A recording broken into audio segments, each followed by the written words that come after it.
Web मार्फत सहभागी हुने सम्पूर्ण साथीहरूलाई नेप्सुनको तर्फबाट मेरो व्यक्तिगत तर्फबाट यहाँहरूलाई सादर नमस्कार व्यक्त गर्न चाहन्छु। सबैजनालाई नमस्कार। आज हामी ऐतिहासिक रूपमा जुटिरहेका छौँ। हामीलाई थाहा छ हामी चुनौतीको बिचमा छौँ। यही चुनौतीको बिचमा हामीले सम्भावनाको खोजीहरू पनि गरिरहेका छौँ। मैले नेप्सुनको हामीले यो लकडाउनको बिचमा गरेका कामका कार्यका सन्दर्भमा हाम्रो डिसिओले केही विषय प्रकाश पारिसक्नु भएको छ। यद्यपि अहिले हामी थुप्रै सम्भावना र थुप्रै चुनौतीहरू हाम्रो अगाडि छन्। हामीले चुनौतीकै बिचमा सम्भावनाको खोजी गर्ने, हामीले नयाँ सङ्घर्षमा नवीनतम खोज र अनुसन्धानलाई संस्थागत गर्ने र साकोस अभियानलाई वास्तवमा सदस्यहरूको दुःख सुखको अभियानको रूपमा संस्थागत गर्ने र यो बिचमा हामीलाई दार्शनिक ढङ्गले, हामीलाई सैद्धान्तिक ढङ्गले, हामीलाई व्यवहारिक ढङ्गले सहकारीको सुख दुःखको सहयात्रीको रूपमा स्थापित गरेको छ र त्यो स्थापित गरिरहँदा हाम्रा आवश्यकताहरू र हामीले गर्नुपर्ने विधि नीतिका विषयमा हामीले विभिन्न चरणमा हाम्रा सम्प्रेषणहरू जारी गर्दै आएका छौँ। त्यो जारी गरेको सन्दर्भमा आज हामीले केही विषय चर्चा गरिरहेका छौँ र यो चर्चा गरिरहँदा मैले ऐतिहासिक रूपमा स्मरण गर्नुपर्छ। पछाडि मैले हाम्रो राइफेसनको आदरणीय राइफेसनको पिक्चर देखिरहेको छु। मैले उहाँलाई पनि स्मरण गर्नुपर्छ र आरम्भिक दिनमा सहकारीको स्थापनाको विषयमा चर्चा गर्दा रोजडेली इतिहास हामी सम्झाउँछौँ। रोजडेली इतिहास औद्योगिक क्रान्तिको चरम शोषण र बेरोजगारको औद्योगिक क्रान्ति पछाडि सिर्जना भएको चरम बेरोजगारीको अवस्थामा त्यो विपदकै बिचमा हामीले रोजडेलको पहिलो सहकारीको गठन भएको हामी इतिहास भेट्छौँ। त्यसपछि बचत ऋण सहकारी अभियानको सन्दर्भको कुरा गर्ने हो भने हामीले जर्मनीमा हामीले त्यो अनावृष्टि भोकमरीको बिचमा एफडब्ल्यू राइफेसनले नेतृत्व गरेको अभियान self help, self governance, self responsibility 3 यस भन्छौँ हामी। त्यो 3टा यसलाई संस्थागत गर्दै हाम्रो आदरणीय राइफेसन फादर अफ क्रेडिट युनियन हामी भन्ने गर्छौँ। उहाँले अगाडि सारेको मार्गदर्शन ऐतिहासिक बन्यो र जर्मनीको एउटा आर्थिक अवस्थाबाट अर्को आर्थिक अवस्थामा रूपान्तरण गर्ने आयामको रूपमा स्थापित भयो। अनि त्यो आयामको रूपमा स्थापित भइरहँदा हामी नेपालको इतिहास पनि फर्केर हेरौँ। नेपालमा हामीले राप्तीदुनको विषय पनि विपदकै बिचमा त्यो बेला बाढी पीडितहरूको लाई व्यवस्थापन गर्नको निम्ति हामीले नेपालको सहकारी अभियानलाई हामीले 2013 सालमा संस्थागत गरेको इतिहास छ। यो इतिहासहरू हेर्दा जति जुन मात्रामा विपदहरू आउँछन् त्यही मात्रामा हामी सम्भावनाको खोजी गर्यौँ। त्यही मात्रामा विपदकै बिचमा सहकारीको उत्कर्ष भएको हामी इतिहास देखेका छौँ। आज हामी कोभिड-19 को विश्वव्यापी सकसमा छौँ। त्यो सकसको बिचमा हामीले गर्नुपर्ने दायित्व, हामीले निर्वाह गर्नुपर्ने भूमिका अनि हामीले सम्प्रेषण गर्नुपर्ने विषयवस्तु अत्यन्त गहन ढङ्गले अगाडि बढ्न आवश्यक छ भन्ने ठानेर आज हामीले नेप्सुनको तर्फबाट आजबाट श्रृङ्खलाबद्ध ढङ्गले सुरुवात हुन्छ। आज हामीले सुरुवात गरेका छौँ। यो नयाँ प्रविधिको प्रयोग मार्फत आम साकोस अभियन्ताहरूलाई, आम सहकारीका जनशक्तिलाई सशक्तिकरण गर्ने, उनीहरूको क्षमता अभिवृद्धि गर्ने, उनीहरूको वृत्ति विकास गर्ने प्रसङ्गसँग पनि हामीले आजको कार्यक्रमसँग जोडेका छौँ। र यो कार्यक्रमको केही आधारभूत विषयमा मैले अलिकति विषय प्रवेश गरे पछाडि हाम्रो नेप्सुनको सिइओ शिवजी सापकोटाले यसको प्रविधिको विषयमा केही विषय चर्चा गर्नुहुन्छ। हामीले त्यो त्यसरी चर्चा गरिरहँदा हामीले ऐतिहासिक रूपमा अगाडि सारेका विषयहरू यहाँहरूलाई थाहा छ। धेरैतिरबाट त्यसलाई प्रशंसनीय ढङ्गले साथीहरूले स्वीकार गरेको अवस्था पनि छ। र त्यही बिचमा आज म थोरै संक्षिप्तमा यो विश्वव्यापी रूपमा हामीले भोगिरहेको समस्या र त्यसको समाधानका उपायहरूको विषयमा थोरै चर्चा गर्छु।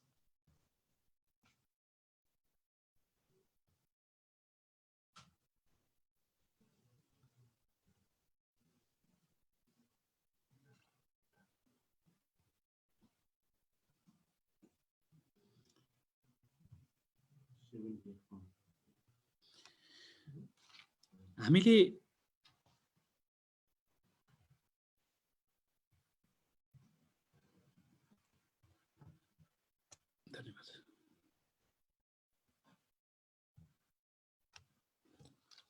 सदस्य सुरक्षा सिद्धान्तको व्यवहारिक पक्ष र महामारीमा साकोसको भूमिका विषय आज हामीले छलफल चलाइरहेका छौँ।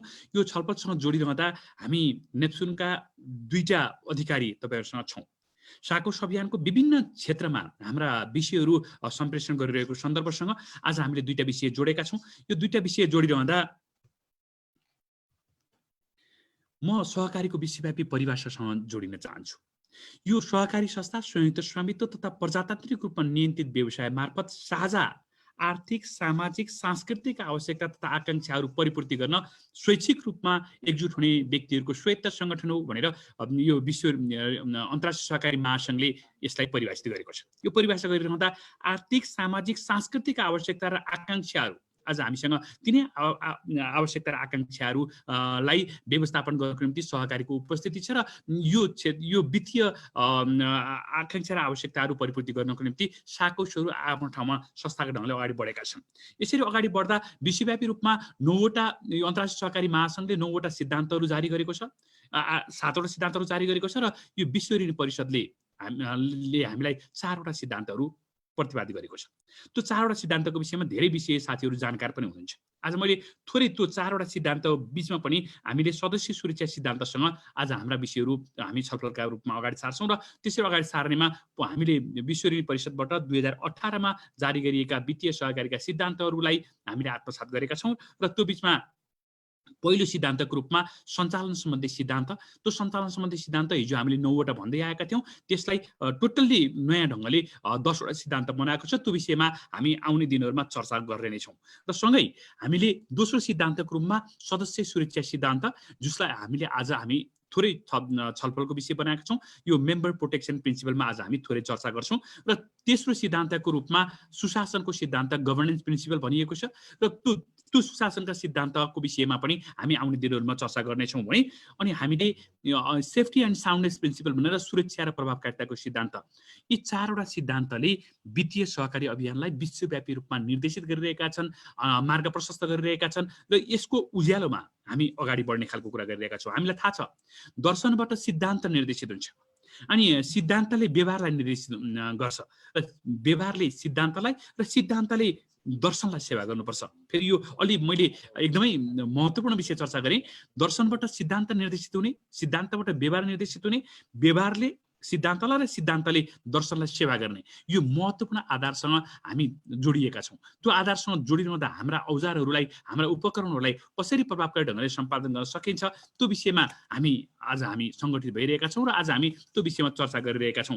यसरी चर्चा गरिरहँदा आज हामीले प्राविधिक पक्षको सन्दर्भमा हाम्रो सिओ साहबले केही प्राविधिक तयारी गरिरहनु भएको छ र यिनै 4वटा सिद्धान्तमध्ये सदस्य सुरक्षा सिद्धान्तलाई हामीले आधार बनाएका छौँ आजको छलफलको आधार। र त्यो सदस्य सुरक्षा सिद्धान्तभित्र हामीले यो सिद्धान्तले सहकारीको सङ्गठनात्मक व्यवहारको दिशा निर्देश गर्नेछ, सहकारी अभियानको जीवनशील तत्त्वलाई सङ्गठित गर्नेछ, सदस्यहरूको व्यावसायिक आधारहरूलाई सबल बनाउनेछ र लोकतान्त्रिक सभ्यताको विकास गर्नेछ र सदस्यहरूको सर्वाङ्गीण अधिकारको विषयमा सुसूचित बनाउनेछ र सदस्यहरूको पैसाको सुरक्षा गर्ने प्रत्याभूति दिनेछ। यो सिद्धान्तको विषयमा आज हामी थोरै चर्चा गरिरहेका छौँ। हामीले यो सदस्य सुरक्षा सिद्धान्तका कुशल अभ्यासको विषयमा पनि आज हामी चर्चा गर्छौँ र त्यो प्राविधिक विषयमा तयारी गर्नको निम्ति हाम्रो सिओ साहब तयारीमा जुटिरहनु भएको छ। आज हामीले मेम्बर प्रोटेक्सन प्रिन्सिपलका आधारभूत 9वटा विषयहरू अगाडि सारेको छन्। सदस्य सुरक्षा सिद्धान्तले बचत तथा ऋणको ब्याज दर र सेवा शुल्क निर्धारण गर्ने विषय र यसलाई यो कोभिड-19 मा पर्ने प्रभावको विषयमा हामी के गर्छौँ भन्ने विषय अहिले हामी चर्चा गर्छौँ। त्यो आवधिक प्रतिवेदनको विषय अनि इमान्दारिता र गैर भ्रामक प्रचारहरू प्रवर्धनहरू हुने गर्छन्, ती विषयमा कसरी व्यवस्थापन गर्ने भन्ने विषय, निष्पक्ष ऋणको अभ्यास कसरी गर्न सकिन्छ भन्ने विषय र आत्मसम्मानयुक्त ऋण असुली प्रक्रिया, यति बेला ऋण असुली प्रक्रियाको विषयमा हामीले केही मार्गदर्शनहरू जारी गरेका छौँ। यो पनि यो सदस्य सुरक्षा सिद्धान्तको 5औं विषयमा पर्दछ र त्योसँगै सदस्य सुरक्षा सिद्धान्तभित्र चर्चा गरिएका सूचना सार्वजनिक गर्नको लागि सदस्यहरूको स्वीकृति लिने, कुन कुन सूचना बाहिर लाने नलाने, सदस्यहरूको कसरी स्वीकृति लिने, यो विषम परिस्थितिमा यी विषयहरू पनि हाम्रो सान्दर्भिक हुन्छ भन्ने हामीले ठानेका छौँ। इन्फर्मेसन सूचना पार्टीका कुराहरू, परामर्श तथा विवाद समाधान सेवाका कुराहरू र मितव्ययिता र ऋणको शिक्षा, यो विषय आज हामीले यी 9वटा विषयहरू जुन विश्व ऋण परिषदले जारी गरेको सदस्य सुरक्षा सिद्धान्तभित्रका आधारभूत यी 9वटा विषयहरूसँग जोडिएर हामीले आजको प्रविधिगत हामीले छलफल चलाइरहेका छौँ र त्यो सन्दर्भमा छलफल चलाउँदा हामी आजको छलफलले योजना बनाउँछौँ, सरकारसँग परामर्श गर्छौँ, कानुनी संहिताको परिपालन गर्छौँ, हाम्रो लक्ष्य निर्धारण गर्छौँ। हामी योजना मात्रै गर्दैनौँ, त्यसलाई अभ्यास गर्छौँ, व्यवस्थापन प्रणालीको स्थापना र कार्यालय कर्मचारीहरूमा मार्फत त्यसको प्रयोग गर्छौँ र कानुनी संहिताको परिपालनलाई हामी संस्थागत गर्छौँ। योजना, अभ्यास, त्यसको परीक्षण गर्छौँ। प्रमुख प्रगतिको विषयमा, लेखा परीक्षणको विषयमा र प्रतिवेदनका विषयमा हामीले त्यसको परीक्षण गर्छौँ र त्यसलाई निरन्तर काममा जुटाउँछौँ, प्रणालीहरूको परिवर्तन गर्छौँ र उत्पादनको विविधीकरण गर्छौँ। यो योजना, अभ्यास, परीक्षण र काम यो निरन्तर ढङ्गले अगाडि बढ्ने विषय हुन् र त्यो निरन्तर अगाडि बढ्ने विषय आज हामीले रणनीतिक मार्गचित्रको रूपमा अगाडि सारेका छौँ। त्यो रणनीतिक मार्गचित्रको रूपमा अगाडि सारेका विषयसँग आज हामीले हजारौँ साथीहरूसँग यो विषय छलफल गरिरहेका छौँ। हजारौँ साथीहरूको बिचमा हाम्रो प्रस्तुति पुगिरहेको छ। मलाई अहिले धेरैतिरबाट सूचना पनि भएको छ। हामी करिब 10,000 भन्दा बढी साथीहरूको बिचमा हामीले यो आजको संवादलाई, आजको छलफल अगाडि सारिरहेका छौँ। यो सारिरहँदा यो सदस्य सुरक्षा सिद्धान्तको व्यावहारिक पक्ष के हुन्छ र महामारीमा साकोसको भूमिका के हुन्छ भन्ने विषय आजको मार्गचित्रसँग जोडेका छौँ र त्यो सन्दर्भसँग जोड्दा हामी 3टा तहको तरङ्ग वेभ हामी विश्वव्यापी रूपमा भेट्छौँ। हामी सबै अब यो देशको भूमिका बाँड्न जरुरी छैन। कोभिड-19 को विषयमा हाम्रा सङ्घर्षहरू र हाम्रा त्रासहरू हामीसँगै छन् र हामीले गरेका थुप्रै प्रयासहरू पनि हामीसँग छन्। यद्यपि हामीले विश्वव्यापी रूपमा विश्व ऋण परिषदले 3टा तहको तरङ्ग आउँछ, हामीलाई अवेर गराएको छ, हामीलाई जागरुक बनाएको छ। 3टा तहको तरङ्गमा पहिलो तरङ्ग स्वास्थ्यसँग, हाम्रो जीवनसँग जोडिएर आउँछ। त्यो स्वास्थ्य सङ्कटसँग जोडिएर आउँछ। यो अत्यन्त जोखिम हुने स्थिति बनेर आउँछ। हाम्रा चेतनाहरू, हाम्रा विचारहरू, हाम्रा आकाङ्क्षाहरू, चरित्रहरू, अनुभूतिहरू, अवधारणाहरू, दृष्टिकोणहरू यी सबै कुरालाई यो पहिलो तरङ्गले प्रभाव पारिरहेको हुन्छ, मनोवैज्ञानिक रूपमा प्रभाव पारिरहेको हुन्छ। त्यो वैज्ञानिक रूपमा प्रभाव पार्ने विषयसँग आज हामी कसरी त्यसबाट मुक्ति पाउन सक्छौँ र साकोसमा हाम्रो जिम्मेवारी के हुन सक्छ, आज हामी थोरै चर्चा गर्छौँ। दोस्रो तरङ्ग यो मनोवैज्ञानिक रूपमा आम नागरिकहरूमा, आम सदस्यहरूमा तरङ्ग पैदा गरेपछि दोस्रो तरङ्ग संस्थागत रूपमा देखा पर्छ र संस्थागत रूपमा तनाव, स्ट्रेस संस्थामा पैदा हुन्छ। त्यो स्ट्रेस पैदा हुने भनेको एउटा त्यो प्रत्येक सदस्यलाई त्यो संस्थामा भएको हाम्रो बचत अथवा निक्षेप को जोखिम अनुभूति गर्ने, अनि कता पाइँदैन के भन्ने खालको कुरो मनगणन्ते चिन्तनहरू पैदा हुन सक्ने, यो अनेकौँ खालका जोखिमहरू पैदा हुने र यसले संस्थागत रूपमा दोस्रो तरङ्ग हामीले देख्छौँ। र तेस्रो तरङ्गको रूपमा यो विश्वव्यापी रूपमा मन्दीको रूपमा देखा पर्छ। आज भर्खर मात्रै म यो बैठक यो तपाईँहरूसँग साक्षात्कार भइरहँदा केही घण्टा अगाडि म नेपाल यो सङ्घीय अर्थ समितिको बैठकमा थिएँ, अनि त्यहाँ पनि सहकारीको सन्दर्भमा यिनै विषयमा चर्चा गरिएको थियो र हामीले त्यहाँ भनेका थियौँ यो विश्वव्यापी रूपमा मन्दी पैदा भइरहँदा त्यसको परोक्ष प्रत्यक्ष प्रभाव हाम्रो राष्ट्रिय स्वरूपले नि लिन्छ र हामीले यो आर्थिक मन्दी मात्रै, मुद्रास्फीतिका विषय, अनेकौँ विषयले हामीलाई यति बेला प्रभाव पारिरहेका हुन्छन्। त्यो प्रभाव पारिरहेका विषयमा पनि हामी थोरै चर्चा गर्छौँ र त्यो चर्चा गरिरहँदा हामीले सदस्यमा पार्ने प्रभावहरू के हुन्छन्। मनोवैज्ञानिक बिरामी हुने, कहिले कहिले रोग नलागे पनि रोग लागे जस्तो हुने खालको कुरो स्थिति सिर्जना हुन सक्छ, काम गर्न असमर्थ हुन सक्छ। हामी देखिरहेका छौँ यो लकडाउनको विषय हामी अत्यन्त सम्भावित चरम उत्कर्षमा पुग्ने सम्भावना पनि छ।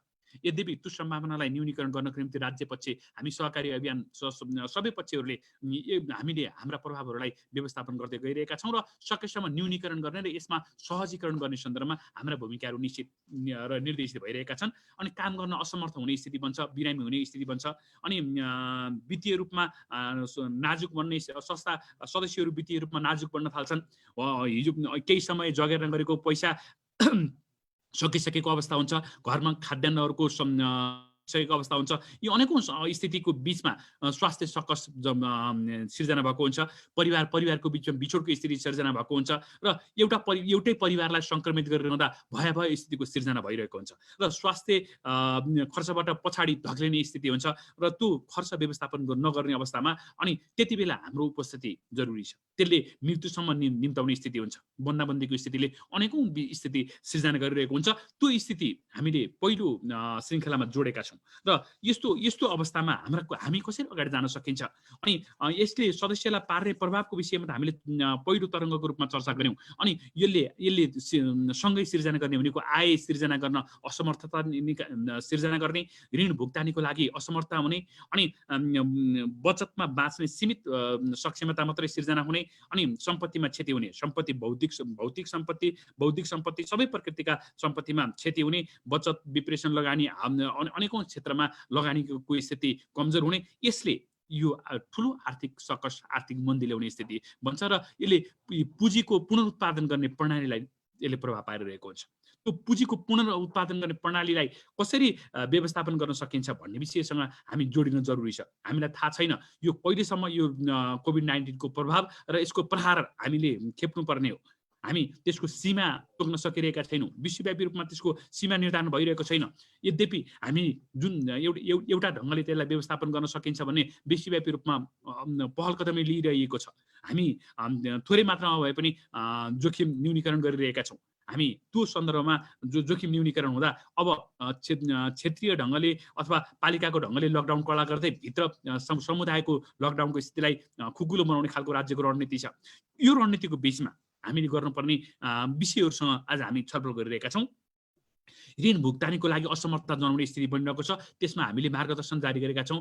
तपाईलाई थाहा छ नेप्सकुनले केही मार्गदर्शन 19 बुँदे मार्गदर्शन जारी गरिसकेको छ अघि हाम्रो डिसिओ साहबले त्यसको विषयमा चर्चा गरिसक्नु भएको थियो अनि सँगै हामीले केही निर्देशिकाहरू जारी गरेका छौँ र जागरण पुनर्जागरणका कार्यक्रमहरू थुप्रै कार्यक्रमहरू हामीले लिएर गइरहेका छौँ यो सन्दर्भमा हाम्रो सञ्चालक समिति हाम्रो पदाधिकारी दिनोदिन यसमा लागिरहेको छ अभियन्ताहरू सबै जिल्ला सङ्घका साथीहरू अभियन्ताहरू यो विषयलाई साक्षात्कार गर्नको निम्ति लागिरहनु भएको छ र सँगै यो नीति र कार्यक्रमलाई अथवा हाम्रा निर्देशन र मार्गदर्शनलाई कार्यरूप दिनको निम्ति हजारौं साकोषका कर्मचारीहरूले आत्मसात गरेर अगाडि बढिरहनु भएको छ त्यसैले बचतमा बाँच्ने सीमित सक्षमताको विकास कसरी गर्न सकिन्छ भन्ने विषयसँग हामी जोडिन जरुरी छ र त्यो सन्दर्भमा स्वाभाविक छ अहिले काठमाडौँबाट अथवा शहरबाट विस्थापित हुने नागरिकको पुनर्स्थापनाको विषयमा सोच्नु पर्नेछ अनि विदेशबाट फर्किने एउटा दक्ष जनशक्ति विदेशमै रोजगार सिर्जना भएको छ र उनीहरूलाई संरक्षण गरेको छ विदेशीहरूले अध्यक्ष जनशक्ति अथवा अर्को अर्धदक्ष जनशक्तिलाई नेपाल फर्काइदिएको अवस्था छ तिनीहरूलाई पुनर्व्यवस्थापन गर्ने पुनर्स्थापना गर्नुपर्ने दायित्व पनि हामी अभियानसँग जोडिएको छ त्यसैले हामी स्थापनाको दायित्व र पुनर्स्थापनाको दायित्व हामीले व्यवस्थापन गर्नुपर्छ सँगै सिर्जना हुने बेरोजगारीको स्थिति सिर्जना भइरहेको छ हामीले हाम्रो अहिलेसम्मको व्यापारमा आधारित हाम्रो अर्थव्यवस्था प्रणाली थियो हाम्रो उत्पादनमा आधारित अर्थव्यवस्था प्रणाली थिएन हामी उत्पादनमा आधारित अर्थव्यवस्था प्रणालीको विकास गर्नुपर्ने दायित्व पनि हामी सहकारीसँग जोडिएको छ किनकि नेपालको आर्थिक कार्यप्रणालीको एउटा महत्त्वपूर्ण अङ्गको रूपमा हामीले हाम्रो अस्तित्व बोलिरहँदा अभिव्यक्ति दिइरहँदा हामीले त्यसमा गौरव गरिरहँदा हाम्रा दायित्वहरू स्वाभाविक ढङ्गले सिर्जना हुन्छन् र त्यो दायित्वप्रति हामी उत्तरदायी हुनुपर्छ र अब सँगै यो समुदायमा पर्ने प्रभाव र यसले स्वास्थ्य प्रणालीमा ल्याउने तनाव र सामूहिक ढङ्गले काम गर्ने खालको विद्यालयहरू अरू सामाजिक ढङ्गले शिक्षण तालिम जस्ता कुराहरू र सामूहिक ढङ्गले काम गर्न पर्ने क्षेत्रहरू अझ बन्द भइरहेका हुन्छन् यसले सिर्जना हुने समस्याहरू अझ बढी जटिल हुन्छन् साना व्यवसाय असफल हुने स्थिति हुन्छ पारिवारिक व्यवसायहरू असफल हुने स्थिति हुन्छ अनि साना व्यवसाय पारिवारिक व्यवसायको बीचमा अब हामीले क्रमिक रूपमा साना व्यवसाय उद्यमहरू सिर्जना गर्नुपर्ने साना उद्यमहरू सिर्जना गर्नुपर्ने यो नयाँ आयाममा जानुपर्ने अवस्था छ सँगै हामीले अघि मैले भने अब व्यापारबाट उत्पादनमा अथवा व्यापारबाट उद्यमशीलतातिर हाम्रो श्रृङ्खलालाई जोड्नुपर्ने अवस्था छ त्यो सन्दर्भमा पनि हामी उत्तरदायी हुनुपर्छ त्यसैले हामीले भनेका छौँ आर्थिक सामाजिक राजनीतिक रूपमा अशान्ति पैदा हुने स्थिति हुन्छ यो अशान्तिको बीचमा संयमिततापूर्वक हामीले अगाडि जानको निम्ति हामी नीतिगत रूपमा निर्देशित भएका छौँ यसलाई कार्यविधिको रूपमा कसरी अगाडि लान सकिन्छ उपकरणहरू के हुन सक्छन् औजारहरू के हुन सक्छन् त्यो विषयमा अहिले हामी चर्चा गर्छौँ र यसले पार्ने वित्तीय दोस्रो तरङ्गमा साकोषमा वित्तीय प्रभावहरू पर्न थाल्छ व्यवस्था खर्च अपलेखन वृद्धि हुने अनि लगानीको गुणस्तर घट्ने ऋण लगानीको आय प्रतिफलमा कमी आउने अनि भाका नआएको ऋणको कारण तरलतामा कमी आउने अनि सँगै हाम्रा सदस्यहरूले बचत फिर्ता गर्ने र बचत सस्तामा नगर्ने खालको प्रवृत्ति पनि बढेर जान सक्छ अनि त्यो कारणले गर्दा घर सस्तामा भएको पैसालाई घरमा राखेको सुरक्षित अनुभूति गर्ने खालको परिस्थिति हुनसक्छ, त्यो विषयमा पनि हाम्रो ध्यान केन्द्रित हुनु जरुरी छ र त्यो विषयमा हामी कसरी जान सक्छौँ, त्यो अनि यसको निम्ति उपयुक्त माध्यम के हुनसक्छ, प्रविधि के हुनसक्छ, हामी छलफल चलाइरहेका छौँ। आज तपाईँहरूको पनि राय, सल्लाह, सुझाव, परामर्शको अपेक्षा गरिएको छ। यो एकहोरो होइन, यो दोहोरो हामीले आज हामीले छलफल चलाइरहेका छौँ। आज हामीले विषयको रूपमा हामीले प्रस्तुत गरेका छौँ। यद्यपि प्राविधिक विषय अहिले सिओ साहबले प्रस्तुत गर्नुहुन्छ र त्योसँग जोडेर अभियानको राय, परामर्श, सल्लाह, सुझावलाई आत्मसात गरेर हामी अगाडि बढ्छौँ र यो विषयमा पनि हामीले हाम्रा कार्यक्रमहरूलाई व्यवस्थापन गर्न प्रयत्न गरिरहेका छौँ।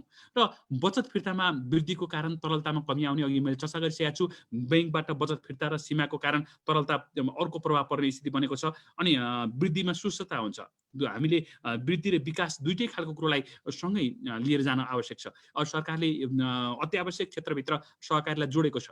त्यो अत्यावश्यक सेवा क्षेत्रभित्र जोडिरहँदा हाम्रा कर्मचारीहरूलाई कसरी व्यवस्थापन गर्नुपर्छ भन्ने विषयसँग हामी जोडिनुपर्छ। पुँजीको अवस्थामा कमी आएको छ। यी अनेकौं विषय हाम्रा चुनौतीका विषयहरू बनेका छन्।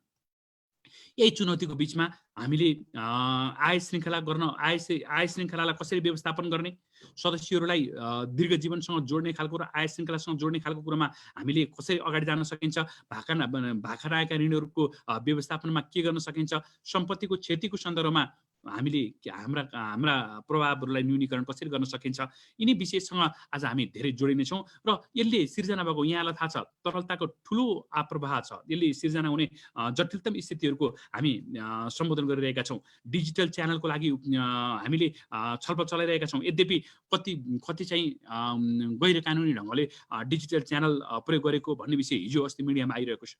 हामीले जुन फाइनेन्सियल टेक्नोलोजीको कुरा गरिरहेका छौँ, यो फाइनेन्सियल टेक्नोलोजीको फिनटेकलाई प्रयोग गर्ने खालको कुरोमा ठिक ठाउँबाट त्यसको अथोरिटी लिन पर्ने ठाउँबाट अथोरिटी नलिएको अवस्था छ।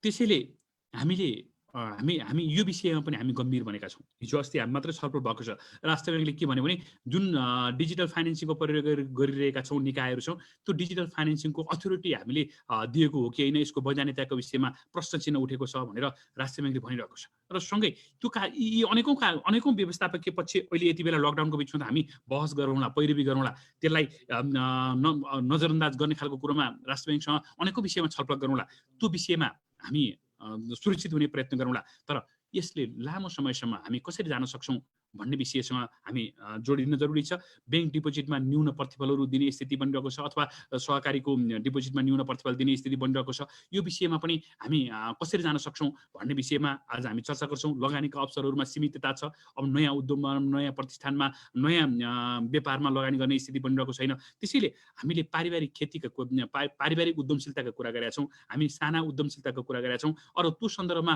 हामीले व्यवसाय प्रवर्धन केन्द्रहरूको स्थापना गर्ने र त्यो व्यवसाय प्रवर्धन केन्द्रको सन्दर्भमा लघु वित्त प्रणालीहरू अथवा कृषि वित्त प्रणालीहरू अनेकौं प्रविधिहरू जसलाई हामीले बिजनेस सोल्युसनको रूपमा नेप्स्कुलले डेभलप गरेका छ। त्यो डेभलप गरेका बिजनेस सोल्युसनहरू अब सबै संस्थामा हस्तान्तरण गर्ने प्रविधि हस्तान्तरणको समय आएको छ।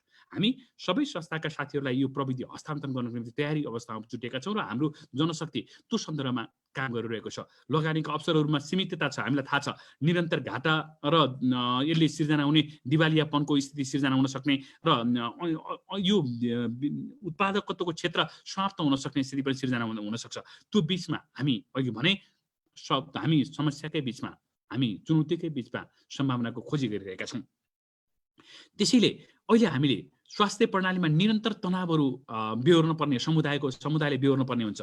त्यो समुदायमा पार्ने प्रभावहरू, साना व्यवसायको असफलताहरू, आर्थिक सामाजिक यो अशान्तिहरूले सिर्जना हुने अनेकौं विषयसँग हामी जोडिएका छौँ र त्यसले हामीले तीनटै तहमा हामीले हाम्रा कुराहरूलाई संस्थागत गर्ने ढङ्गले हाम्रा विषयहरू अगाडि बढेका छौँ। हामीले फर्स्ट वेभमा हेल्थ क्राइसिसका विषय, सेकेन्ड वेभमा हामीले इन्स्टिट्युसनल स्ट्रेसका विषय र थर्ड वेभमा ग्लोबल रेसिसनको विषय र त्यसले सिर्जना गर्ने राष्ट्रिय रूपमा सिर्जना गर्ने सङ्कटको विषय, यी विषयसँग जोडेर आज हामी तपाईँहरूसँग छलफल चलाइरहेका छौँ। यो बीचमा हामीले गर्नुपर्ने काम, कर्तव्य र अधिकार र दायित्वको विषयमा हामीले हाम्रा छलफलहरूलाई केन्द्रित गरेका छौँ। हामीले यही कोभिड-19 को बीचमा मार्गदर्शनहरू, निर्देशिकाहरू, पोस्टरहरू, जिङ्गलहरू हामीले पठाएका छौँ। कारोबारको समय सन्दर्भ, कर्मचारीलाई सुरक्षित राख्ने सेफ्टी फर्स्ट मेकानिजम के हुन्छ भन्ने विषयमा हामीले हाम्रा विषयहरू, प्रविधिहरू हस्तान्तरण गरेका छौँ। भौतिक दूरीको अवधिलाई डिजिटल अनलाइन संयन्त्रमा कसरी प्रबन्धन गर्ने भन्ने विषय हामी केन्द्रित हुनेका छौँ। महामारीमा नेप्सकुनले सम्बोधन गरेका अनेकौँ विषयहरू यहाँहरूको बीचमा छ। भौतिक दूरी, स्वास्थ्य, खाद्यान्न आपूर्तिको सङ्ग्रहलाई प्रोत्साहित गर्ने विषयमा हाम्रा निर्देशनहरू जारी गरेका छौँ। साकोसको वित्तीय स्थिरता कायम राख्ने, नगद प्रवाहको मूल्याङ्कन गर्ने, लगानीका लागि न्यूनीकरण गर्ने विषयमा हामीले छलफल चलाइरहेका छौँ। त्यसको निम्ति अनेकौँ अभियानका अरू निकायहरूसँग साझेदारी गर्ने कार्यक्रमहरू पनि चलाइरहेका छौँ। र त्योसँगै हामीले प्रत्येक संस्थामा एउटा जोखिमलाई न्यूनीकरण गर्नको निम्ति एउटा उपसमिति बनाउने र त्यो उपसमितिले प्रभावकारी ढङ्गले कार्य सम्पादन गर्नको निम्ति कार्यविधि तयार गरेर पठाएका छौँ। यसरी प्रत्येक संस्थासँग उत्तरदायी हुने गरी, प्रत्येक अभियानका प्रत्येक सदस्यसँग उत्तरदायी हुने गरी हामीले हाम्रा विषयहरू, हाम्रा प्रविधिहरू, हाम्रा उपकरणहरू हामीले प्रक्षेपण गरेका छौँ। र त्यसमा साथीहरूको अझै पनि त्यसलाई परिचित गर्ने, गहन बनाउने, सम्पन्न बनाउने सन्दर्भमा यहाँको राय, सल्लाह, सुझावको स्वाभाविक रूपमा हामीले अपेक्षा गरेका छौँ।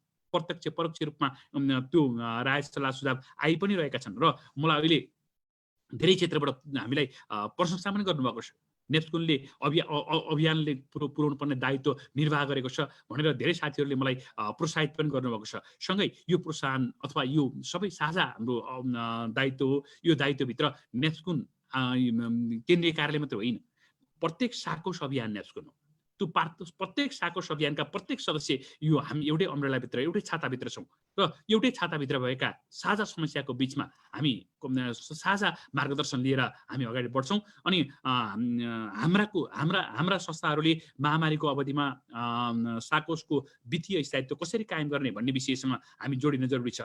यो डिजिटल र अनलाइन वित्तीय सेवाहरूको उपयोग बढाउन सक्ने कुनै तरिकाहरू कसरी अपनाउने भन्ने विषयमा हामी छलफल चलाउनु जरुरी छ। अनि यो परिवर्तित वातावरणको सामना कसरी साझा रणनीतिहरू विकास गर्ने, समन्वय गर्ने, सहकार्यका आधारहरू तय गर्ने, यी विषयमा छलफल चलाउनु जरुरी छ। यसमा तपाईको प्रत्यक्ष परोक्ष दुईटै ढङ्गको सहयोगको हामीले अपेक्षा गरेका छौँ। यो अपेक्षा गरिरहँदा यसलाई प्राविधिक ढङ्गले कसरी लान सकिन्छ, मैले नीतिगत रूपमा उठेका केही विषयहरू मैले यहाँहरूको बिचमा राखेँ र यसलाई प्राविधिक रूपमा कसरी लान सकिन्छ र आम सहकारी कर्मीको उत्थान, उत्कर्ष र संस्थागत विकासको सन्दर्भमा नेप्सकुनले लिनुपर्ने दायित्वको विषयमा र नेप्सकुनले अहिले गरिरहेका कामको विषयमा हाम्रो सिओ साहबले चर्चा गर्नुहुनेछ। मैले अपेक्षा गरेको छु अहिले हजारौँ दर्शकहरू तपाईहरुसँग हामी जोडिएका छौँ। यो अभियानलाई गहन, सम्पन्न, बहुमुखी बनाउने, समृद्ध र सुदृढ बनाउने सन्दर्भमा र यो जोखिमकै बीचमा हामीले जोखिमलाई न्यूनीकरण गरेर यो विजय सङ्कल्प यात्रा, कोरोना विरुद्ध विजय सङ्कल्प यात्रा, कोभिड-19 विरुद्ध विजय सङ्कल्प यात्रामा हामी हरदम हाम्रा प्रयत्नहरू, हाम्रा क्रियाकलापहरू, हाम्रा क्रियाशीलताहरूलाई संस्थागत गरेर जानेछौँ र हामीले यो अभियानलाई संस्थागत गर्दै दिगो बनाउँदै अगाडि जान सक्नेछौँ भन्ने विश्वासका साथ सम्पूर्ण साथीहरूको फेरि एकपटक प्रतिक्रिया, राय, सल्लाह, सुझावको निम्ति अपेक्षित हुँदै यहाँहरूलाई विनयपूर्वक अनुरोध गर्दै म थप प्राविधिक प्रस्तुतिको निम्ति म सिओ साहबलाई अनुरोध गर्न चाहन्छु।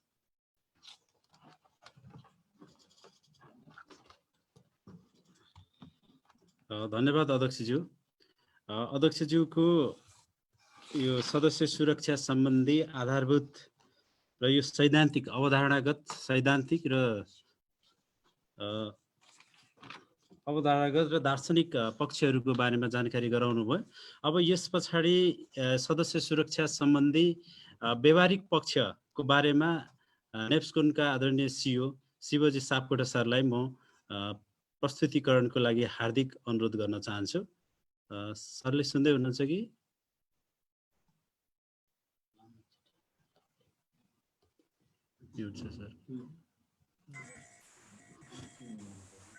सुनिरहेको छु। ए हस्, हजुर। अबको प्रस्तुतिको लागि सरलाई म अनुरोध गर्न चाहन्छु सदस्य सुरक्षा सिद्धान्तमा व्यवहारिक पक्षहरूको बारेमा जानकारी गराउनको लागि म हार्दिक अनुरोध गर्दछु। धन्यवाद। सबैलाई नमस्कार।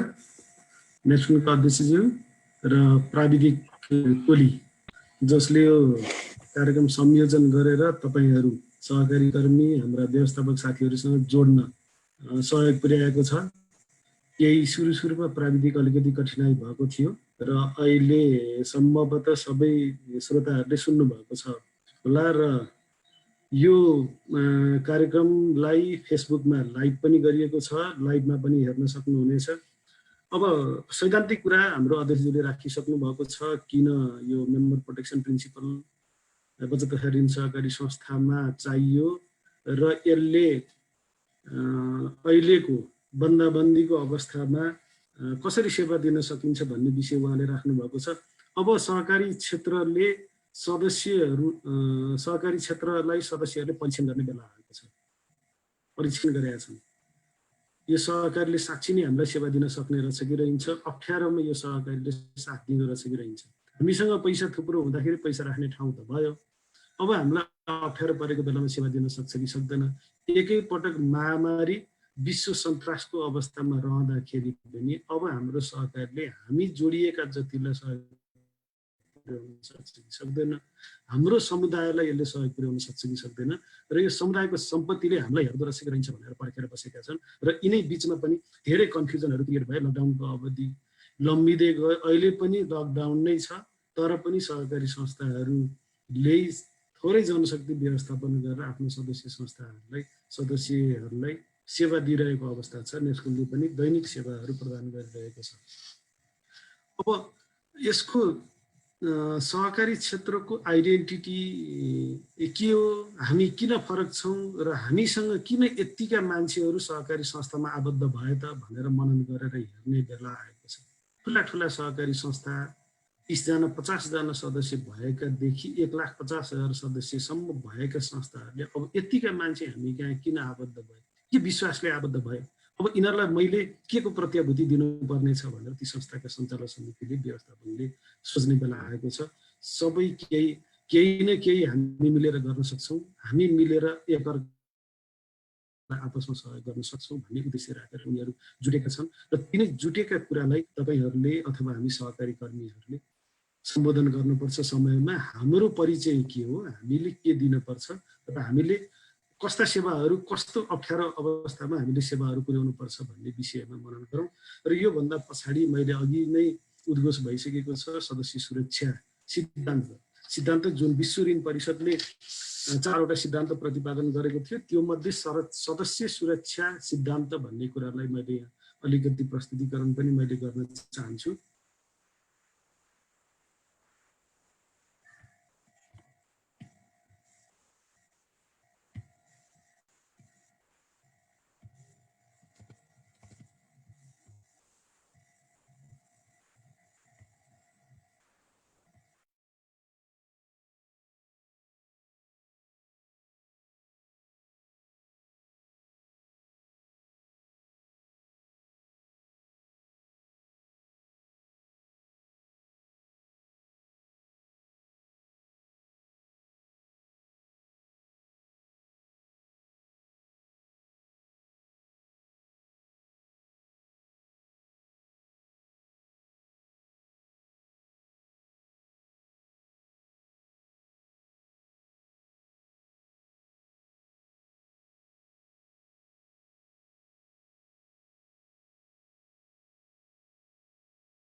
हेलो हजुर, केही प्राविधिक समस्या आइरहेको छ कि सिओ साहबसँग? यो बिचमा मैले हाम्रो अब यस पछाडि आफ्नो व्यवहारिक कुराहरू सेयर गरिदिनको लागि तयार रहनको लागि हाम्रो राजन दाहाल हुनुहुन्छ, किसान कल्याण साकोस इटरीबाट, र यज्ञ प्रसाई नवविकास साकोस, त्यस्तै गरी Ranbahadur Thapa sir, Krishna Kumar Shrestha sir, Madhav Paudel sir, Shanta Rai, Sumitra Vaibha र नयन सिंह ठकुना ज्यूलाई पनि तयारीको अवस्थामा रहिदिनको लागि र अनलाइनमा आइदिनको लागि पनि म अनुरोध गर्न चाहन्छु।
हजुर सिओ साहबलाई अब फेरि पुनः प्रस्तुतिकरणको लागि कन्टिन्यू गर्नको लागि म अनुरोध गर्न चाहन्छु।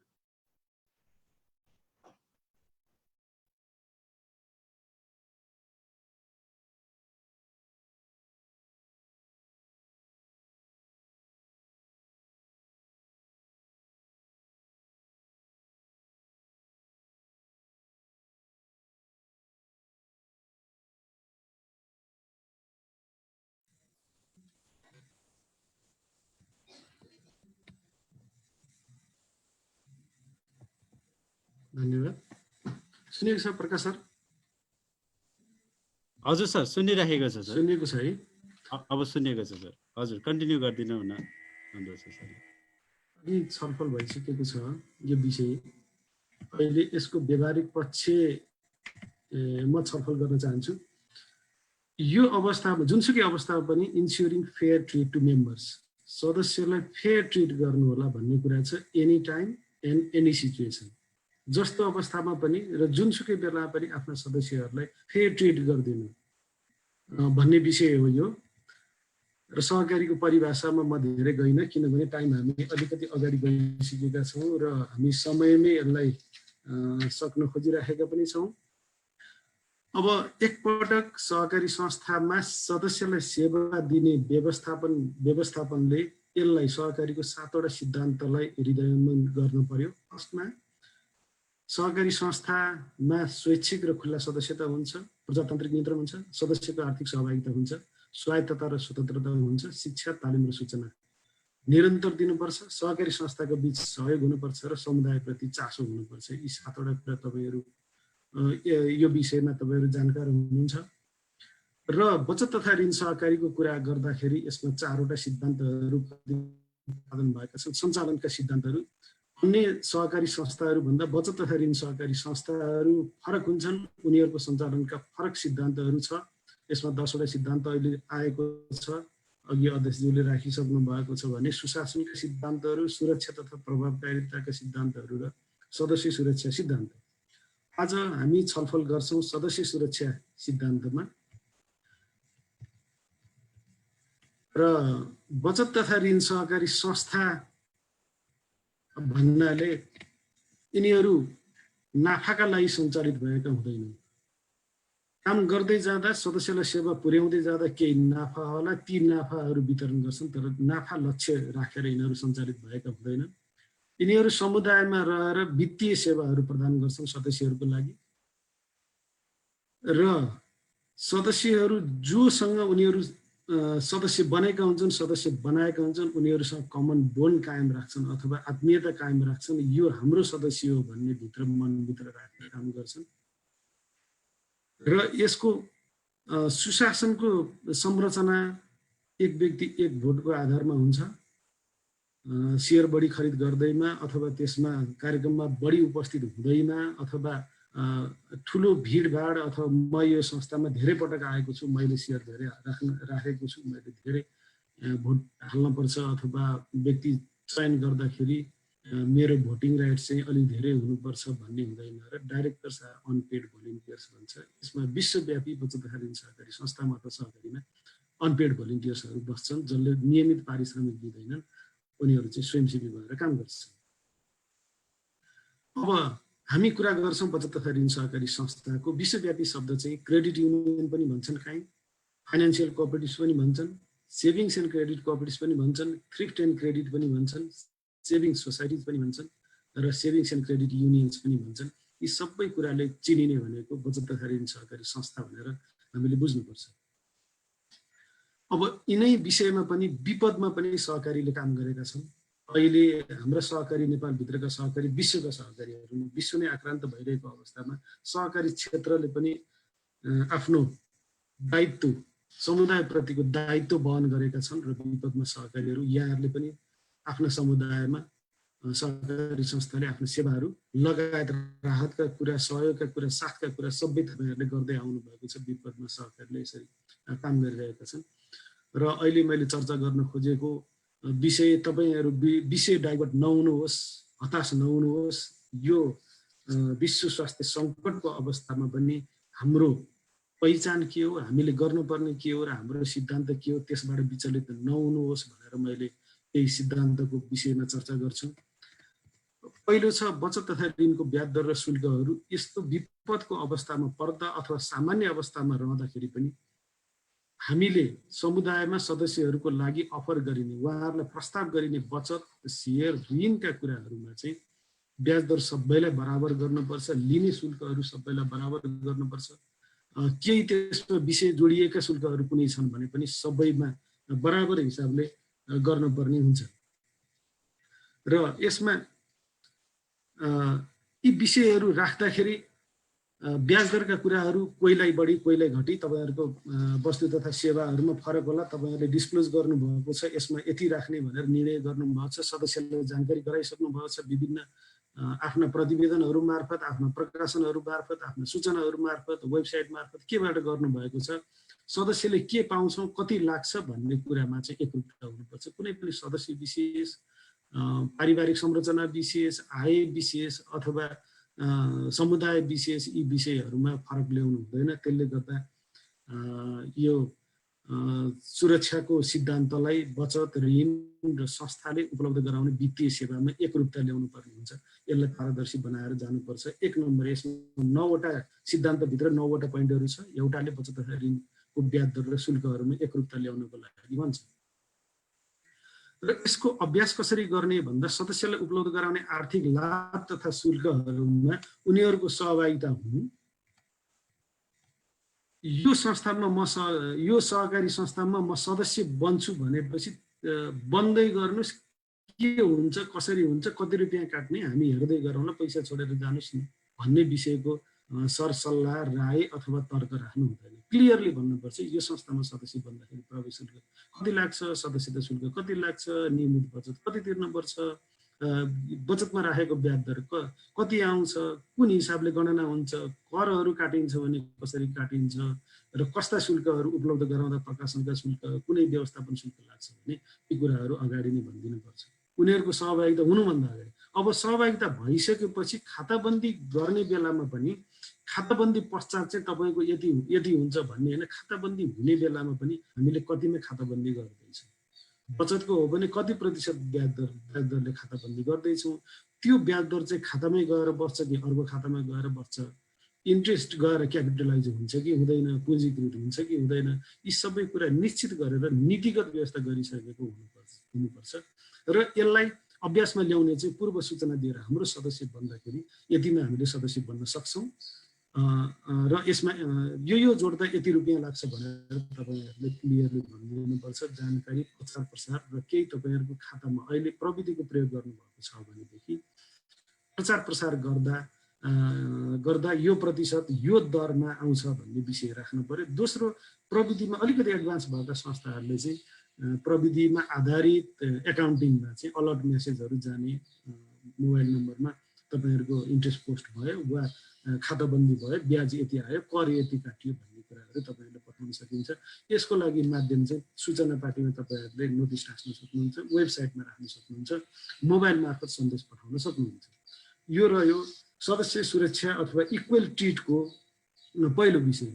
दोस्रो विषय आवधिक प्रतिवेदन। हामीले त्रैमासिक गर्छौँ अथवा मासिक गर्छौँ अथवा अर्धवार्षिक गर्छौँ, कसरी गर्ने गरेका छ सहकारी संस्थाहरूले विद्यमान कानुन र सञ्जालको समेत राय, मार्गनिर्देशन बमोजिम संस्थाको वित्तीय सेवाको अवस्था, ब्याज दर, उपलब्ध गराउन सकिने लाभांश, प्रतिफल र समय अवधि कतिभित्र हामीले यो अवधिमा उपलब्ध गराउन सक्छौँ अथवा यो अवधिभित्रको हाम्रो वित्तीय अवस्था चाहिँ यो सदस्यको बचतले कति ओगटेको छ, हामीले सङ्कलन गरेका बचतहरू कुन प्रतिशतमा ऋण लगानी गरेका छ, यसको पर्सेन्ट कस्तो छ, कोषहरू कस्तो छ, भुक्तान दिनुपर्ने कति छ, पाउनुपर्ने कति छ, यी सबै विषयहरू चाहिँ समय अवधि खोलेर भनेको के हो भने साउन मसान्तदेखि असोज मसान्तसम्मको वा साउन 1 गतेदेखि असोज मसान्तसम्मको वा कार्तिक 1 गतेदेखि पुष मसान्तसम्मको यी समय अवधि उल्लेख गरेर समग्र वित्तीय विश्लेषण सदस्यहरूलाई कम्तीमा 3 महिना अवधिको सार्वजनिक गरी सुसूचित गर्नुपर्छ। मेरो संस्थामा कसरी वित्तीय कारोबारहरू भइराखेको छ भन्ने जान्न चाहनु सबै सदस्यको अधिकार पनि हो र त्यो चाहिँ सुसूचित गर्नुपर्छ। यो कसरी गर्ने भन्दाखेरि भन्दाखेरि सूचना पार्टीमा आवधिक वित्तीय संरचना अथवा आवधिक वित्तीय अवस्था कासेर वेबसाइटमा डिस्क्लोज गरेर वा आफ्ना नियमित प्रकाशनहरू वा बुलेटिनहरू मार्फत यो जानकारी गराउन सकिन्छ। यो र दोस्रो सदस्य सुरक्षाको सिद्धान्तको दोस्रो बुँदा। र तेस्रो बुँदाले इमान्दारिता भन्ने बित्तिकै वित्तीय सहकारीका हरेक बजारीकरण वा प्रचार प्रसारले सदस्य वा संस्थासँग सम्बन्धित निर्णय वा व्यवस्थाहरू झल्किनुपर्छ। भनेको के हो भने इमान्दारीपूर्वक पारदर्शीपूर्वक हामीले नोटिसहरू जारी गरिएन, सम्प्रेषण गरिएन भने यसले कन्फ्युजन ल्याउँछ र जे कुरा जारी हुन्छ, जे कुरा प्रिन्ट मिडियामा आउँछ, जे कुरा चाहिँ नि हामीले प्रचार प्रसार गरेर लान्छौँ, यो सम्बन्धित संस्थाले निर्णय गरेको नीतिगत व्यवस्थालाई बाहिर लिएर आएको हो। जे संस्थाले हामीलाई भनेको छ भित्र त्यही काम हुन्छ, त्यही दरमा, त्यही अवधिमा, त्यही अनुपातमा कामहरू भइराखेको छ भन्ने सदस्य निश्चिन्त हुन पाउँछन्। वित्तीय सहकारीले आफ्नो सदस्यलाई यथोचित जानकारी बिना ऋण प्रवर्धन गर्ने, लगानी गर्ने, अहिले सदस्य ऋण लिन आयो भने लैजानुहोस् न, हेरेर म यो तमसुकमा लेखेर राखिहाल्छु नि, अथवा अहिले थोरै मात्रै जानकारी दिने, अप्ठ्यारो परेको सदस्यलाई थोरै लिएर जानुहोस् भन्ने पछि बढाउने अथवा आजको भोलि अर्को रेटको कुरा गर्ने, त्यो इमान्दारी त हामीले गरेनौँ र जे हाम्रो नीतिगत व्यवस्था छ त्यो गरिएन भनेदेखि हामी कुनै समयमा गएर धराशायी बन्छौँ। अहिले हामीले सदस्यको विश्वास जित्ने बेला आएको छ। जति उनीहरूसँग पैसा हुँदाखेरि विश्वास जित्यो, अब पैसा नहुँदा पनि त्यत्तिकै विश्वास जित्ने फलोको रूपमा हाम्रो सहकारी संस्थालाई राख्नुपर्छ। त्यसो भएको हुनाले ऋण हामीसँग तरलतामा थुप्रो पैसा थुप्रियो, रेसियोले भन्छ जति बचत सङ्कलन भएको छ त्यति नै ऋण लगानी गर भन्छ इन्टरनेसनल स्ट्यान्डर्डले। भने हामी कहाँ सङ्कलन भएको बचतको 20% मात्रै ऋण लगानी भयो। अब त्यसको 80% ऋण लगानी गर्नुपर्ने भयो। के गर्ने त भन्दाखेरि अब 1 अङ्कको ब्याज दरमा ऋण लगानी गर्ने, बजारमा त कुरा त छरियो, 1 अङ्क भनेको त 9 होला। अब 9%मा ऋण पाइन्छ भनेर सबैजना जसलाई आवश्यक पर्छ ती मान्छे आएर तमसुक बनाउने बेलामा अर्कै कुरा गर्ने। तमसुकमा ल्याप्चे लगाएर जानुहोस्, तपाईँको खातामा म पैसा पठाइदिउँला, 1 हप्तापछि तपाईँलाई पैसा पठाइदिउँला, कागज गरेर जानुहोस् त्यसपछि पैसा पठाइदिउँला। अस्तिको कुरा त बेग्लै भइहालेन, अस्ति पो 9% भनेर त तपाईँको तमसुक गर्ने बेलामा त अब 11 पुगिसक्यो। अब यस्ता गैर जिम्मेवारी कुराहरू सदस्यलाई गर्नुहुन्न, किनभने सदस्यहरू अब तपाईँको शरणमा पर्न आउने बेला भएको छ। त्यसले गर्दाखेरि संस्थागत इमान्दारिता र सदस्यहरू बीच भेदभाव नगरिकन इमान्दार बनेर बजार अनुरूपको निर्णय लिने र सोको यथेष्ट जानकारी पनि समयमै गराउने। अहिले हाम्रो सहकारी संस्थाको ब्याज दर यस्तो छ, यो क्षेत्रमा मात्रै हामीले लगानी गर्छौँ। उत्पादनको क्षेत्रमा, जीवनयापनको क्षेत्रमा तपाईँहरूलाई जे आवश्यक परेको छ त्यो क्षेत्रमा मात्रै हामीले लगानी गर्छौँ भनेर तपाईँहरूले परामर्श दिनुपर्छ र यथेष्ट जानकारी गराउँदाखेरि यो दिनदेखि लागू हुन्छ भनेर प्रभावकारी मिति पनि तोकेर जानकारी दिनुपर्छ। सूचनाबाट मार्फतबाट जानुहुन्छ भने पनि यो दर बचतमा अथवा ऋणमा लाग्ने दरहरू चाहिँ यो मितिदेखि लागू हुन्छ भनेर क्लियरली राखिदिनुपर्छ। मैले अघि नै भने कतिपय सहकारीले सदस्य बनाउने वा सेवा उपलब्ध गराउने विषयमा कम वा सुलभ दरको बारेमा जानकारी गराउने। सुरुमा हामी कहाँ त्यस्तो छैन, हामी कहाँ सस्तै छ, थोरै नै छ भनेर मार्केटिङ गर्ने, चोकमा बजारमा हल्ला गर्ने बेलामा सुलभ हल्ला गर्ने र सदस्य सेवा लिन आइसकेपछि चाहिँ त्यसको विषयमा अर्कै कुरा गर्ने। यो विषय राम्रो अभ्यास होइन सहकारीमा र यसको लागि हामीले यसको प्र्याक्टिस कसरी गर्छौँ, यो पेरियोडिक स्टेटमेन्ट भन्छ। यसको लागि कसरी अगाडि जान सकिन्छ भन्दा परिचय पुस्तिका, हाम्रो सहकारी संस्थाको परिचय पुस्तिका, त्यसलाई ब्रोसर पनि भन्छौँ, त्यसमा क्लियरली लेखिदिनुपर्छ हाम्रा सेवाहरू यी हुन्, यो दरमा गरिन्छ, यो अवधिमा गरिन्छ भनेर क्लियर कुरा राख्नुपर्छ र वेबसाइट र अन्य सञ्चारका माध्यमहरूबाट पनि जान सकिन्छ। अर्को चौथो बुँदा छ सदस्य सुरक्षा सिद्धान्तको स्वच्छ र सिधा ऋण कारोबार। एकदम क्लियर कुरा, घुमाउरो कुरा त्यसमा गर्दैन। ऋणको ब्याज दर त यति हो, त्यसमा फारम शुल्क, ऋणको ब्याज दर मात्रै सदस्यलाई सुनाउने, ऋण लिन आएपछि फारम शुल्कको यति पर्छ, व्यवस्थापन शुल्क यति पर्छ, मूल्याङ्कन शुल्क यति पर्छ, के शुल्क यति पर्छ भनेर जोडेर फेरि लामो लिस्ट एउटा सदस्यको अगाडि पस्किनु हुँदैन। सदस्यलाई पर्ने के हो, सदस्यलाई सही, प्रतिस्पर्धी र पारदर्शी, अत्यन्त हामी अरूभन्दा प्रतिस्पर्धी सेवा आफ्ना सदस्यलाई दिने, हाम्रो परिवारको व्यक्तिलाई दिने हो। हाम्रा सदस्य भने हाम्रा परिवारका व्यक्ति हुन्, बाहिरकालाई हामीले सेवा दिँदैनौँ। हामीलाई यसरी वित्तीय सेवा दिँदाखेरि हाम्रा परिवारलाई अत्यन्त क्लियर कुरा गर्नुपर्छ। यस्ता सेवा दिने क्रममा गुणस्तरलाई चाहिँ एकदम सुनिश्चित गर्नुपर्छ।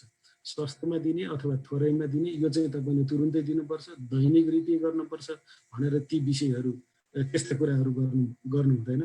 र सदस्यलाई घुमाउरो विषय घुमाउरो पनि गर्न पाइएन, घुमाउरो असुली पनि गर्न पाइएन, र कटौतीको कुरा पनि पहिला नबन्ने, लगानी गर्ने बेलामा चाहिँ यति काटिन्छ, बचत गराउँदाखेरि नबन्ने, बचत फिर्ता लिने बेलामा चाहिँ तपाईँको यति पैसा काटिएर मात्र फिर्ता हुन्छ भनियो भने हामीले सदस्यको सुरक्षा गरेन। सदस्य हाम्रो परिवारका मान्छेहरू हुन्। परिवार जसरी व्यवहार गर्नु पर्यो र सिधा कुरा गर्नु पर्यो, बचतमा पनि, ऋणमा पनि, सेयरमा पनि, लाभांशमा पनि। र अर्को पाँचौँमा छ आत्मसम्मानयुक्त ऋण असुली अभ्यास। सदस्यले ऋण लिएर गएपछि विभिन्न कारणवश उसले सोचे जस्तो नहुन सक्छ। सुरुमै के भन्नुपर्छ भने व्यवस्थापकले अथवा ऋण अधिकृतले, ऋण संयोजकले, ऋण लगानी गर्ने जिम्मा पाएको कर्मचारीले डिस्करेज मेम्बर्स एम्बिसन भन्छ। मेम्बरले लिएको एम्बिसनलाई डिस्करेज गर्नु पर्यो। अहिलेको वास्तविक अवस्था के छ, तपाईँको एम्बिसन अनुसार मिट हुन्छ कि हुँदैन भन्ने आकलन त्यो ऋण परामर्श दिने व्यक्ति, व्यवस्थापक, ऋण अधिकृत, ऋण संयोजक को हुन्छ उहाँले गर्नुपर्छ। र यदि कुनै सदस्यले ऋण पे ब्याक टाइममा गर्न सकेन भने, किस्ता तिर्न सकेन भने, वा समयमा ऋण भुक्तानी गर्न सकेन भने त्यो ऋणी सदस्य फेल भएको होइन, ऋण लगानी गर्ने व्यक्ति फेल भएको। उसले समयमा जजमेन्ट गर्न सकेन र यसरी उसले समयमा ऋणको किस्ता तिर्न सक्छ। उसको परियोजनाहरू, आयोजनाहरू, उसले गर्न लागेको कार्यक्रम, उद्यमशीलता अथवा कुन क्षेत्रमा उसले लगानी गरेर मैले यसरी तिर्न सक्छु भनेर लगेको छ, त्यो तिर्न सक्ने छाटकाट छ अथवा त्यो देखिन्छ भने लगानी गर्ने हो। त्यो लगानी गर्दाखेरि कथम कदाचित त्यो लगानी उठ्न सकेन वा उद्यमशीलताले प्रतिफल दिएन अथवा अहिलेको जस्तो स्थिति देखा पर्यो भने अहिले सबैतिर बन्दको स्थिति छ, किस्ता तिर्न सक्ने अवस्था नहुन पनि सक्छ, हुँदैन भन्दिनँ म, नहुन पनि सक्छ। यो अवस्थामा चाहिँ आत्मसम्मानयुक्त व्यवहार ऋणीलाई गर्नु पर्यो। तोकिएको समयमा किस्ता तिर्न असमर्थ रह्यो भने उसलाई डर, त्रास, धम्की, भौतिक कारबाही गर्ने अथवा तँलाई यसो गर्छु भन्ने, गाली गलौज गर्ने अथवा निराश गर्ने, बेइज्जत गर्ने तर्फ संस्था लाग्नु हुँदैन, किनभने त्यो हाम्रो सदस्य हो। सदस्यलाई सम्मानजनक व्यवहार गर्नुपर्छ। र अर्को कुरा, सदस्यको जानकारी खुलासाको लागि सहमति दिने। सदस्य मेरो व्यक्तिगत विवरण, मेरा कारोबारहरू, मेरा आर्थिक क्रियाकलापहरू, मेरा पारिवारिक विषयहरू, यी सबै कुरा चाहिँ मेरो सहकारीमा सुरक्षित रहन्छ।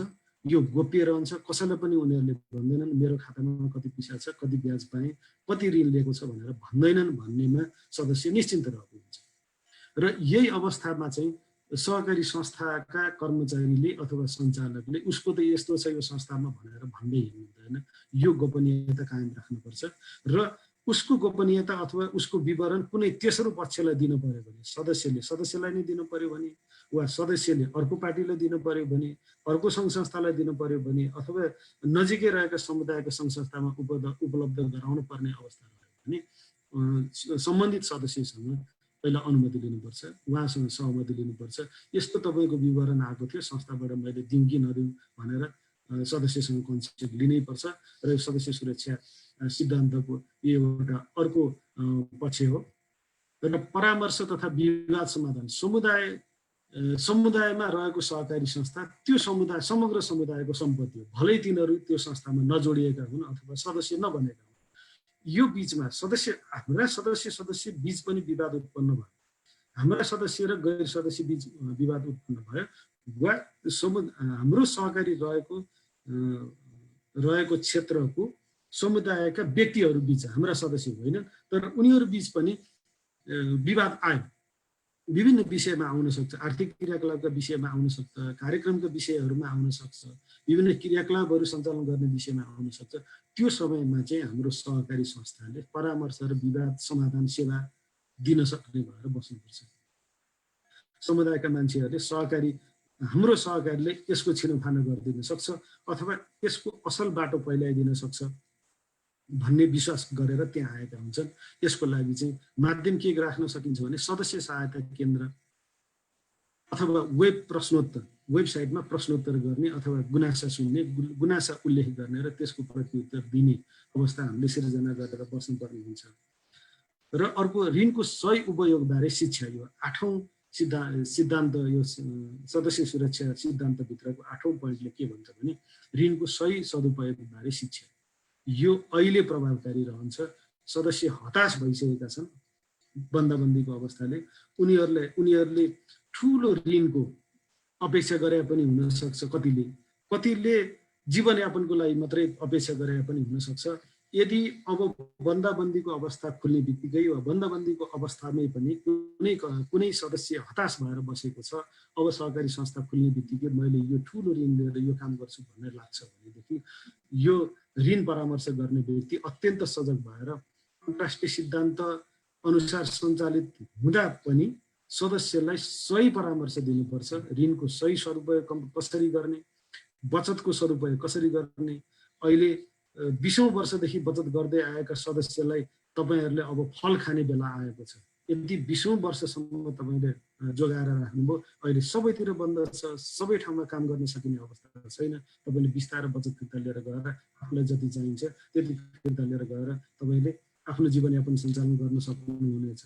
र अर्को कुरा ऋणको विषय, ऋण माग्न आयो भनेदेखि चाहिँ ऋण लगानी गर्ने क्षेत्र अहिलेको लागि उपयुक्त समय हो कि होइन, त्यो क्षेत्र प्रतिफल दिने अवस्थाको छ कि छैन, त्यसले प्रतिफल कमाउँछ कि कमाउँदैन, परिचालन कसरी गर्छ, जनशक्ति कसरी व्यवस्थापन गर्छ, ती सबै कुरा आकलन गरेर मात्र ऋणको सही सदुपयोगबारे शिक्षा दिनुपर्छ र सदस्यलाई मितव्ययी बन्न सिकाउनुपर्छ।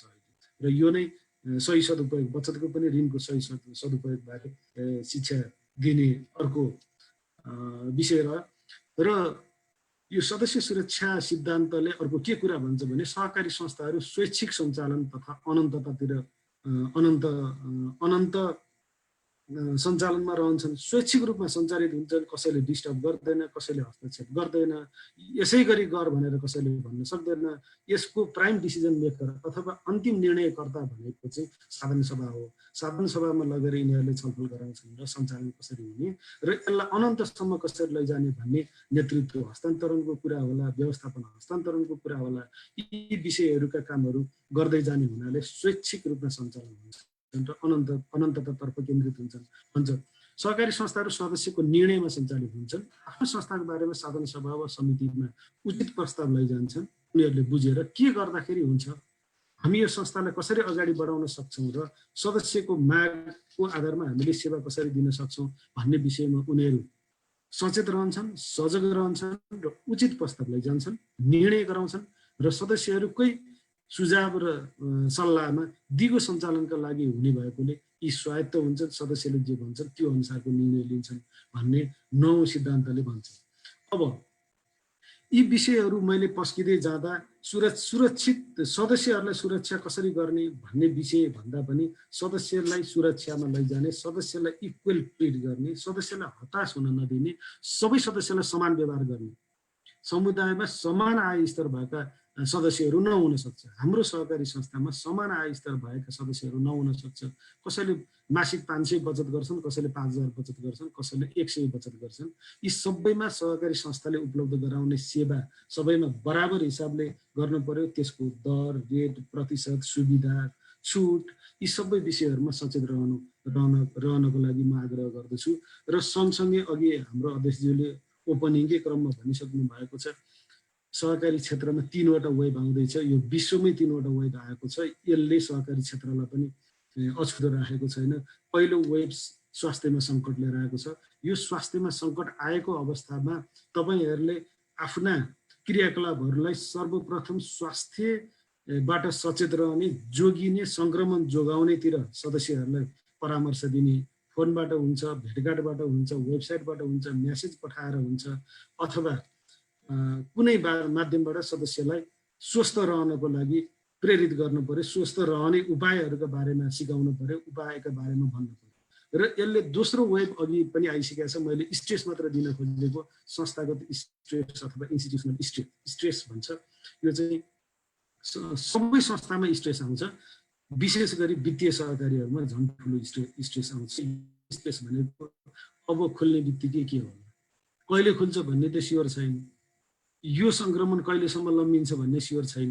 त्यसले गर्दा अब खुल्ने बित्तिकै हामीहरू कसरी तयारमा रहने, कसरी आफ्नो पूर्व तयारी सही ठाउँमा राख्ने, सही हालतमा राख्ने र स्ट्यान्ड बाई राख्ने, बचत फिर्ताका कुराहरू होलान्, ऋण लगानीका कुराहरू होलान् र अब हाम्रा सदस्यहरू केमा इन्गेज रहेर उनीहरूले सदस्यता कन्टिन्यू गर्न सक्ने अवस्था रहन्छ, नियमित हाम्रा सदस्य रहन सक्ने अवस्था रहन्छ, सानो मात्रै पुँजी भए पनि कसरी कमाउन सक्छन् र सहकारीमा आबद्ध हुन सक्छन् र आर्थिक क्रियाकलापहरू गर्न सक्छन् भन्ने एउटा इन्स्टिट्युसनल स्टेज छ।